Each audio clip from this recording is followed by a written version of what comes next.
நடந்துக்கிட்டீங்க. ஆனா எனக்கு நல்லா தெரியும் நீங்க என்கிட்ட நிச்சயமா திரும்பி வருவீங்கன்னு. இந்திராவதி, நான் உன்கிட்ட ஒண்ணு கேட்கணும்னு நினைக்கிறேன். சொல்லுங்க. அம்மா தாயே, இங்க என்ன நடக்குது? அதுக்கு பதிலா சீமா ரோகிணி உயிரை திருப்பி கூட. முடியாது, கண்டிப்பா முடியாது. நீங்க வேற என்ன கேட்டாலும் நிச்சயமா நான் செய்யறேன். ஆனா சீமாவை மறுபடியும் அந்த சீமா நம்ம வாழ்க்கைக்குள்ள வரதுக்கு நான் கண்டிப்பா அனுமதிக்கவே மாட்டேன். நான் சொல்ற மாதிரி நீ கண்டிப்பா செஞ்சுதான் ஆகணும்.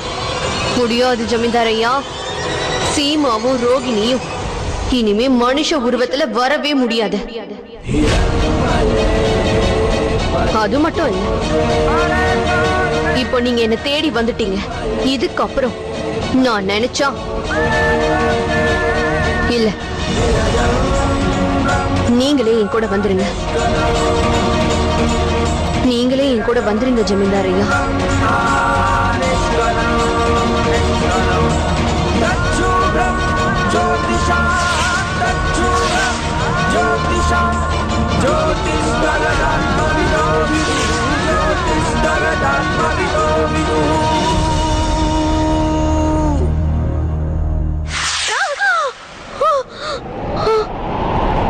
அம்மா தாயே, நீங்க இதை ஏதாவது பண்ணி பிரேமானாவை காப்பாத்தணும்.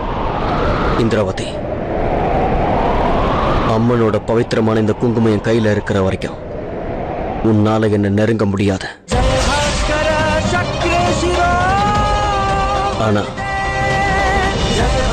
நான் இதை இப்ப அழிக்கிறது உன் கையில தான் இருக்கு.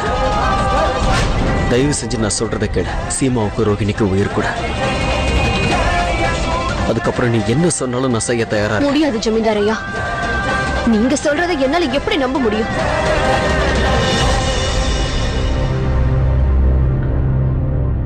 நான் சீமா மேல சத்தியமா சொல்றேன்.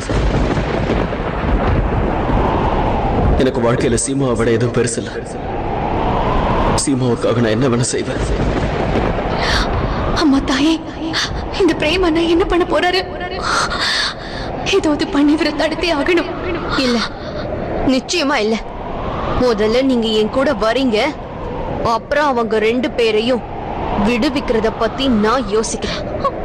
பிரேமண்ணா, வேண்டாம். நீங்க இவ கூட எங்கேயுமே போக கூடாது. ஆனா அவன் நல்லவ இல்ல. அவ கூட நீங்க போக வேண்டாம். நீங்க எங்க இருக்க? நான் உள்ள எல்லாரும் கூடி பாரு. நீங்க எங்க போகாதீங்க. நான் இப்ப வந்துட்டேன். ஜமீன்தார் ஐயா, நல்லா யோசிச்சுக்கோங்க. அவங்க எல்லாம் வெளியில வந்தா கண்டிப்பா உங்களை உள்ள கூட்டிட்டு போயிடுவாங்க. அதுக்கப்புறம் அவங்க ரெண்டு பேரையும் அந்த பானைக்குள்ள இருந்து யாராலையும் வெளியில எடுக்கவே முடியாது. இத நல்லா யோசிச்சுக்கோங்க.